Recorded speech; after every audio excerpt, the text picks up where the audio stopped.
पिछले एपिसोड में अबाव ने हाओचन को मारने का डिसाइड कर लिया था, जबकि उधर हाओचन भी फिर से मिशन के लिए डिमन प्लेन में एंटर करने के लिए रेडी हो गया था। इसके बाद अगले सीन में हम वॉरियर हॉल के सिक्योरिटी टीम को देखते हैं, जो कि किसी ग्रुप के ऊपर अटैक करके उनको लूटने की कोशिश कर रहे थे और फिर इनसे कहने लगता है कि अगर तुम अपने पास वाले पैसे हमें नहीं दोगे तो फिर हम इसके लिए तुम सबको यहाँ पर मार देंगे। जिसके बाद हम देखते हैं कि इसकी बात सुनकर वे लोग भी इसके ऊपर गुस्सा होने लगते हैं और फिर कहने लगते हैं कि ये वॉरियर हॉल वाले यहाँ पर कैसे आ गए। लेकिन तभी इसी बीच हम देखते हैं कि इनका एक और आदमी इनके पास में आता है और फिर इनसे कहता है कि हमें एक और ग्रुप को घेरा हुआ है, इसीलिए मुझे ऐसा लगता है कि अगर हमने उनको लूट लिया तब इस तरह से हमें अपने कई महीने के इनकम के बारे में कोई भी चिंता नहीं करनी पड़ेगी। जिसके बाद हम देखते हैं कि इसके बारे में जानकर वे सभी भी वहाँ पर जाने के लिए रेडी हो गए थे। लेकिन इसके बाद अगले सीन में हम देखते हैं कि उन सभी ने असल में हाओचन के पूरे टीम को घेर लिया था और फिर वेन से कहने लगता है कि क्या तुम्हारी इतनी हिम्मत हो गई कि तुम अपने पास वाले पैसे हमें नहीं देना चाहते। तभी इसी बीच हम देखते हैं कि उनका कैप्टन भी यहाँ पर आ गया था और फिर इनसे कहने लगता है कि अगर तुम सिक्योरिटी फीस देने के लिए रेडी नहीं हो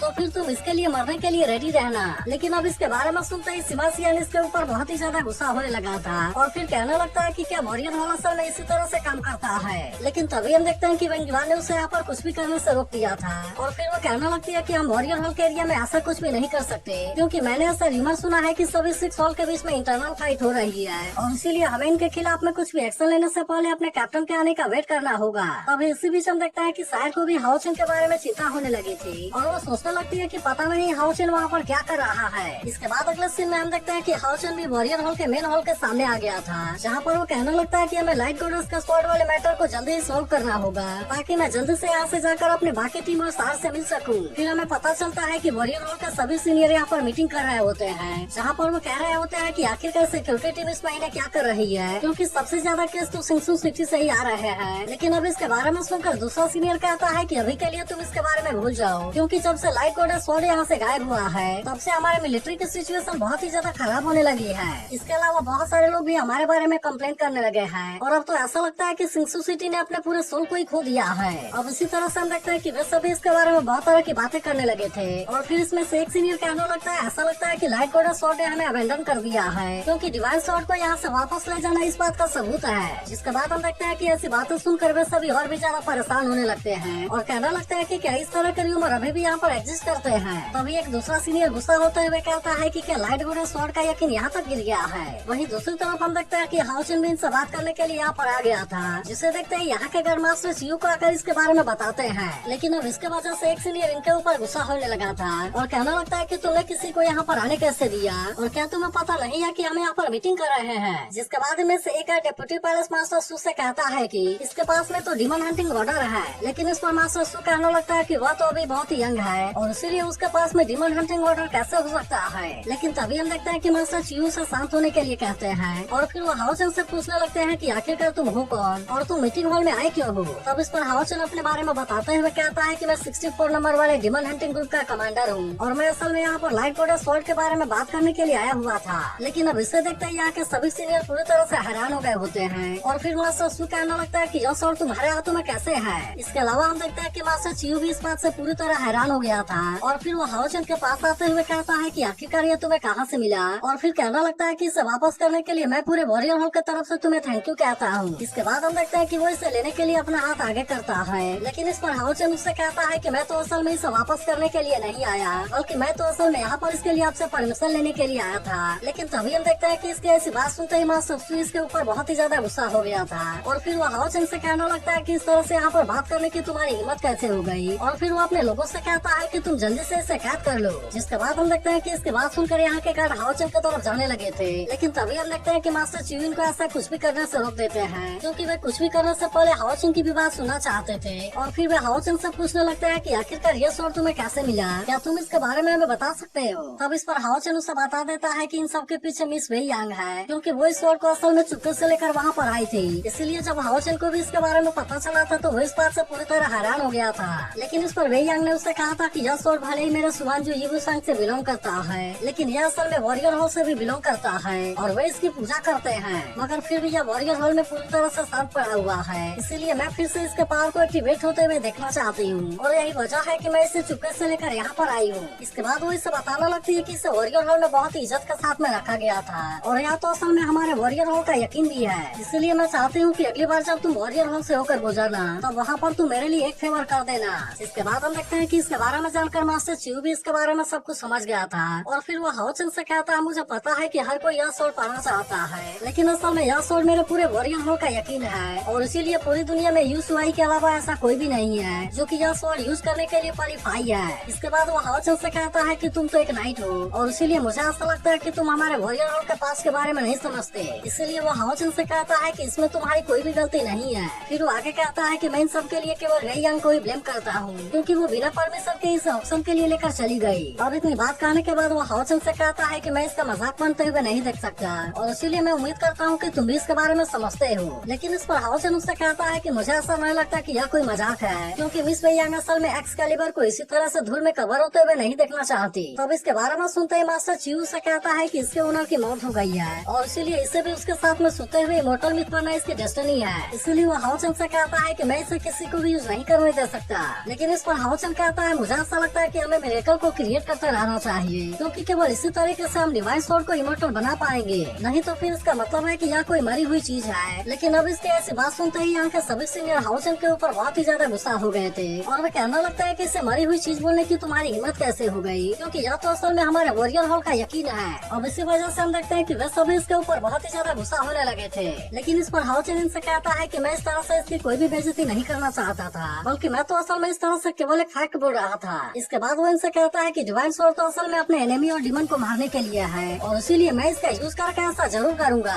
जिसके बाद हम देखते हैं कि इसके पावर को देख सभी कुछ समय के लिए शांत हो जाते हैं। तभी चिऊ से कहना लगता है कि अगर तुम इसे यूज करने के लिए परमिशन चाहते हो तो फिर इसके लिए सबसे पहले तुम्हें साबित करना होगा। जिसके बाद हम देखते हैं कि इसकी बात सुनकर हाओचन भी इसके लिए पूरी तरह से रेडी हो गया था और फिर हम देखते हैं कि वे सभी इसे अपने साथ लेकर किसी जगह पर आ गए थे। तब इसे देख कुछ लोग आपस में बात करने लगते हैं कि इसे तो यहाँ के बारे में कुछ भी नहीं पता, लेकिन क्या इसके बाद भी उसे ऐसा लगता है कि वह यहाँ पर सबसे ज्यादा स्मार्ट है। इसी के साथ वो कहना लगता है कि वो यहाँ पर कुछ भी नहीं कर पाएगा और वो इस तरह से केवल अपनी ही बेइज्जती कराएगा। इसके बाद हम देखते हैं कि मास्टर चिऊ अपने पावर का यूज करके किसी जगह को रिवील करते हैं, जिसे देखते ही यहाँ के सभी लोग भी पूरी तरह से हैरान हो गए थे। वहीं उधर मास्टर चिऊ हाओचन से बताने लगते हैं कि यह हमारे मास्टर के द्वारा छोड़े गए स्वॉर्ड इंटेंशन है जो कि पिछले 100 सालों से ऐसे ही लगातार चल रहे हैं। इसीलिए अगर तुम इसके ऊपर स्वॉर्ड इंटेंशन को क्रिएट करने में कामयाब हो जाते हो तो फिर मैं मानूंगा कि तुम एक्सकैलिबर को यूज करने के लिए क्वालिफाइड हो, नहीं तो फिर यह स्वॉर्ड तुम्हें हैंड ओवर करके यहाँ से चले जाना होगा। तभी मास्टर चिऊ हाओचन से कहने लगता है, मैं तुम्हें एडवाइस देता हूँ कि तुम यहाँ से पीछे हट जाओ क्योंकि यह तो असल में पूरे दुनिया का सबसे स्ट्रॉन्ग एक्स्ट्रा टेरेस्ट्रियल मेटेओराइट है, इसीलिए तुम इसके सामने कुछ भी नहीं कर पाओगे। तभी कुछ सीनियर बात करने लगते हैं कि यूसुआई के डायरेक्ट सबऑर्डिनेट तो असल में लेवल 9 वाले हैं, लेकिन इसके बाद भी उनमें से कोई भी ऐसा करने में कामयाब नहीं हो पाया।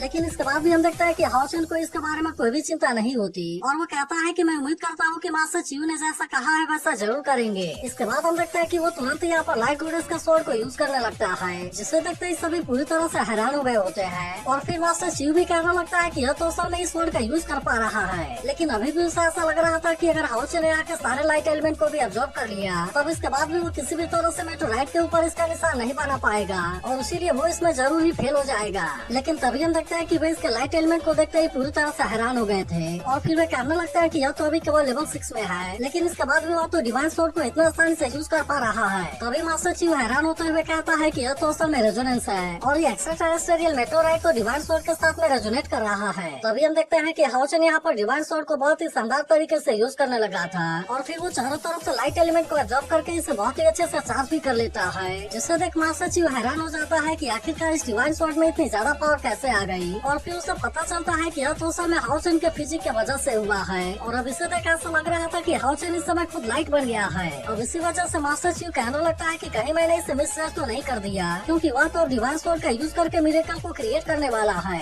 अभी हम देखते हैं कि हाओचन ने भी डिवाइन स्वॉर्ड के पावर का यूज करके मेटेओराइट के ऊपर अटैक कर दिया था, जिसके इतने ज्यादा शानदार पावर को देखते ही वे सभी भी पूरी तरह से हैरान हो गए होते हैं। और फिर हम देखते हैं कि हाओचन ने यहाँ पर स्वॉर्ड इंटेंट को बहुत ही आसानी से क्रिएट कर दिया था, जो कि पहले वाले सभी स्वॉर्ड इंटेंट से बहुत ज्यादा अच्छा लग रहा था। इसके बाद हम देखते हैं कि वो फिर से जैसे ही से टच करता है यहाँ के लाइट एलिमेंट सारी जगह पर फैल जाती है और अब इसे देख हाओचन के सभी साथी भी इस बात से पूरी तरह हैरान हो गए थे। तो इसी बीच हम देखते हैं कि यहाँ के लोग भी इस बात से काफी खुश हो गए थे और फिर वे कहने लगते हैं कि यह तो यूसुआई है। अब इसके वजह से इनको तो ऐसा लगने लगा था कि यूसुआई फिर से अपीयर हुआ है। वहीं उधर में सभी लोग भी कहने लगता है कि हाओचन ने जो स्वॉर्ड इंटेंट बनाया है वह तो यूसुआई के बनाए गए स्वॉर्ड इंटेंट से भी ज्यादा प्योर है, इसीलिए वे हैरान होते हैं कि आखिरकार उसने ऐसा कैसे किया। तभी मास्टर चिऊ कहने लगता है कि 1000 सालों में कोई भी ऐसा स्वॉर्ड इंटेंट को यहाँ पर नहीं बना पाया था और इसीलिए मुझे ऐसा लगता है कि यह केवल वाई है जो कि ऐसा कर सकता है। तो क्या आपको लगता है कि मास्टर चीफ अब हाउ चेन को डिवाइन स्वॉर्ड को यूज करने की परमिशन देगा? इसका वाला केवल वही है। इसीलिए जिस दिन यी सुआई ने ऐसा किया था उस दिन लाइट स्वॉर्ड गॉड यी वुसेंग का जन्म हुआ था, जिसके बाद सभी लोग यी सुआई से वॉरियर हॉल के मास्टर के पोजीशन को एक्सेप्ट करने के लिए बोलने लगे, क्योंकि उन्हें बहुत अच्छे से पता था कि अगर वो इनको लीड करेगा तो वो इंसानियत के लिए बहुत ही शानदार तरीके से फाइट कर पाएंगे। इसीलिए उसके लीडरशिप में वॉरियर हॉल ने बहुत ही शानदार तरीके से डीमन के साथ में फाइट किया, जिसके वजह से वो और उसका स्वॉर्ड वॉरियर हॉल के सोल्जर के लिए यकीन बन गया। लेकिन तभी अचानक से एक दिन उसका सामना डीमन एम्पायर से हुआ,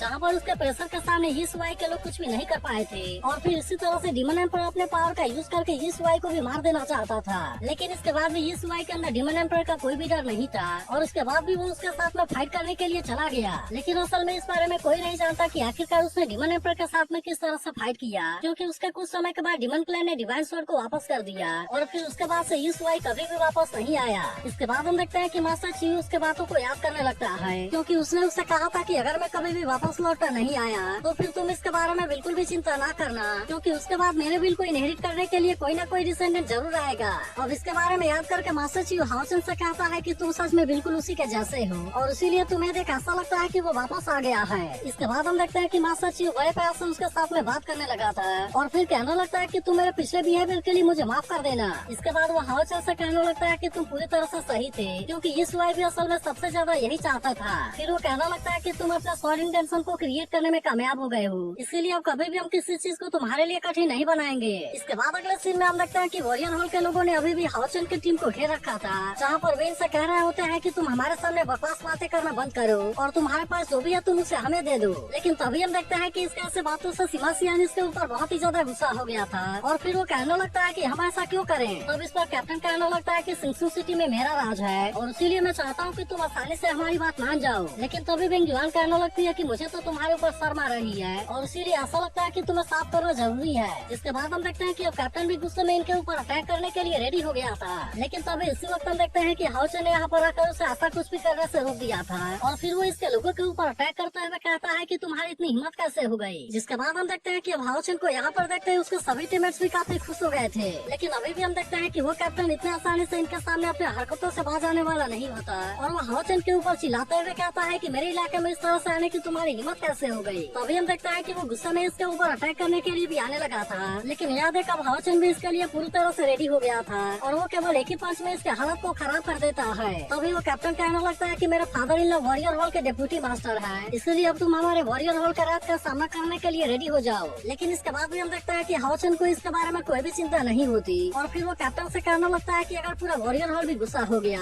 तो फिर मुझे ऐसा लगता है कि तुम इससे बर्दाश्त नहीं कर पाओगे। तभी हम देखते हैं कि वो इनको वॉरियर हॉल के पैलेस मास्टर का टोकन दिखाता है, जिसे देखते ही इन सभी की हालत पूरी तरह से खराब हो गई थी, और फिर वे तुरंत ही इसके सामने अपने घुटने टेकने लगते हैं। वहीं उधर वो कैप्टन कहने लगता है कि यह टोकन तो असल में खुद पैलेस मास्टर के जैसे है, और इसीलिए आखिरकार ये तुम्हारे पास कैसे आ गया। लेकिन हम देखते हैं कि हाउ चेन उसके इस बात का कोई भी जवाब नहीं देता। फिर वो कहने लगता है कि अब तुम इसके लिए मुझे माफ कर देना, और अब इतनी बात कहने के बाद हम देखते हैं कि उसने उसे कैप्टन के पोजीशन से डिसमिस कर दिया था। जिसके बाद हम देखते हैं कि 2 सोल्जर उसे कैद करके यहाँ से ले जाने लगे थे, और उसे देखते ही यहाँ के सभी लोग भी इस बात से बहुत ही खुश हो जाते हैं, क्योंकि असल में उसने सभी लोगों को बहुत ही ज्यादा परेशान कराया था, और इसीलिए वे सभी कहने लगते हैं कि इसके साथ तो ऐसा बहुत पहले होना चाहिए था। इसके बाद हम देखते हैं कि सार भी हाउ चेन को यहाँ पर देख काफी खुश हो गए थे, और फिर उसके बाकी साथी कहने लगता है कि लीडर आखिरकार ये सब क्या हो रहा है, क्योंकि आपके पास में तो अब यह टोकन भी आ गया है, और इसीलिए क्या आप बता सकते हैं कि आप वर्किंग पैलेस के मास्टर कैसे बने। तभी बेंग जुआन उससे कहने लगती है कि अब तो आपके पास में यह टोकन है, और इसीलिए आप किसी भी टाइम इसका यूज कर सकते हैं, जिसकी पावर असल में वॉरियर हॉल के मास्टर के पावर के बराबर है। फिर वो कहने लगती है कि आप इसका यूज करके वॉरियर हॉल के मेंबर को फाइट करने के लिए डिप्लॉय कर सकते हैं। इसके अलावा आप वहाँ से रिसोर्स को भी ले सकते हैं। फिर हमें पता चलता है कि आज से 6000 साल पहले जब डिवाइन सिल्थ्रोन होली डिमन कॉन्टिनेंट में आया था, तो उस समय यह एक्स्ट्रा टेरेस्ट्रियल मेटोराइट वॉरियर हॉल के नजदीक में गिरा था, और असल में क्योंकि इसे डिस्ट्रॉय नहीं किया जा सकता, इसीलिए इसके पास में नेचुरल बैरियर की फंक्शन है। फिर उस समय पैलेस मास्टर ने इसके ऊपर मेन हॉल को बनवा दिया,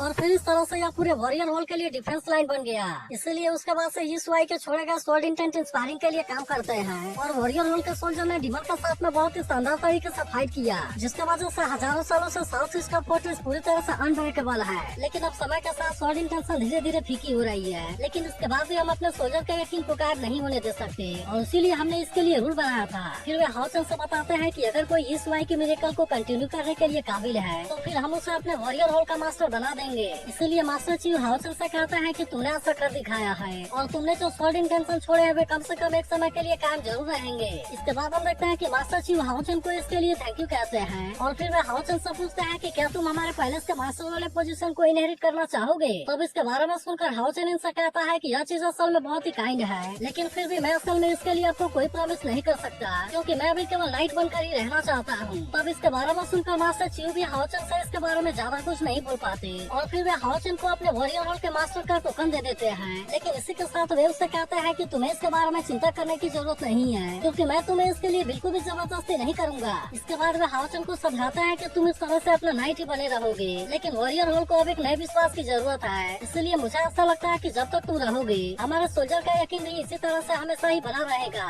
इसी के साथ वे हाउचन से कहते हैं कि तुम जहाँ कहीं भी क्यों ना रहो, लेकिन हमारे वॉरियर रोल की स्पिरिट हमेशा तुम्हारे साथ रहेगी। इसीलिए वो जैसा ही कभी किसी चीज के लिए ऑर्डर देगा तो वॉरियर रोल के सारे सोल्जर उसकी बात जरूर मानेंगे। इसी के साथ वो उससे कहता है कि हमारा कॉमन गोल तो असल में डीमन को हराना है और इसीलिए मुझे ऐसा लगता है कि तुम्हें इसके बारे में ज्यादा चिंता नहीं करनी चाहिए। जिसके बाद हम देखते हैं कि हाउचन भी मास्टर चीफ को इसके लिए थैंक यू कहता है। अभी हम देखते हैं कि इसके बारे में जानकर लिन सिंह इस बात से बहुत ही ज्यादा खुश हो गया था और फिर वो कहने लगता है कि आपने तो केवल एक ही झटके में वॉरियर रोल के लीडर के पोजीशन को ले लिया। वहीं उधर सीमा सियान भी इस बात से बहुत ही ज्यादा खुश हो गया था और फिर वो कहने लगता है कि यह तो असल में बहुत ही बड़ी बात है। तभी हानि भी हाउचन को इसके लिए कांग्रेचुलेट करने लगता है, लेकिन अब हाउचन इनसे कहता है कि अब हमारा काम पूरा हो गया है और इसीलिए अब हम अपने मिशन पर जाने की तैयारी करना स्टार्ट कर देंगे। फिर वो इनको बताने लगता है कि हमारे पास में 16 डीमन हंटिंग मिशन है, जिसमें से कि हर एक मिशन में अलग अलग टारगेट है। इसीलिए अब हम इसका फायदा लेकर अपने कॉम्बैट एक्सपीरियंस को बढ़ाएंगे और इसके अलावा मैं इस तरह से शहर की भी मदद करना चाहता हूँ ताकि मैं उसके डिवाइन स्प्रिंग ओपनिंग को इंस्पायर कर सकूँ। इसके बाद वो इनको बताता है कि इनके पहले मिशन का नाम किलिंग वन है और इसका डेटा दिखाता है कि उनके टीम के अंदर लेवल 6 वाले गोल्डन वर्ड डीमन है जो कि डीमन बॉर्डर के ऊपर एक्टिव है। इसीलिए हम देखते हैं कि वे इनको मारने के लिए वहाँ पर जाने लगे थे क्योंकि उन्होंने 32 इंसानी विलेज को डिस्ट्रॉय कर दिया है और उसके अलावा अब तक उन्होंने हजारों लोगों को मार दिया है। इसके बाद वो इनसे कहने लगता है कि सबसे पहले हम डीमन क्लैन के बॉर्डर वाले कारवां को फॉलो करेंगे और फिर इस तरह से हम उनके लोकेशन की तरफ जाएंगे क्योंकि इस तरह से वे उनके साथ में फाइट करके एक ही झटके में उन सबको मार देना चाहते थे।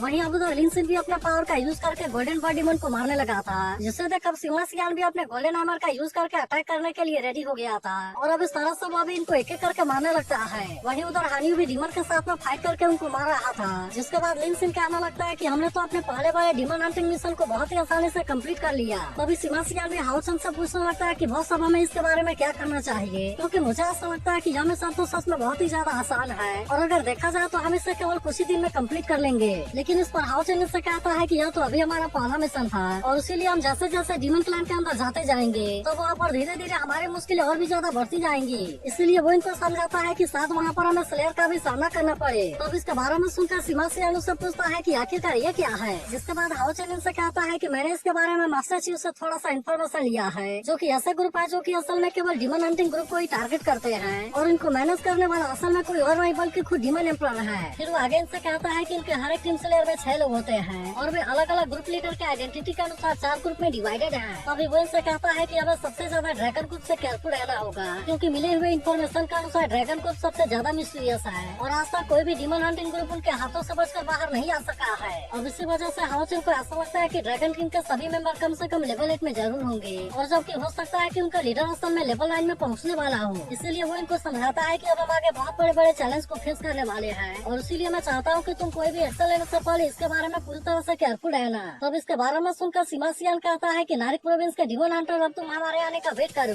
जिसके बाद हम देखते हैं कि बाकी सभी लोग भी अपने मिशन पर जाने के लिए रेडी हो गए।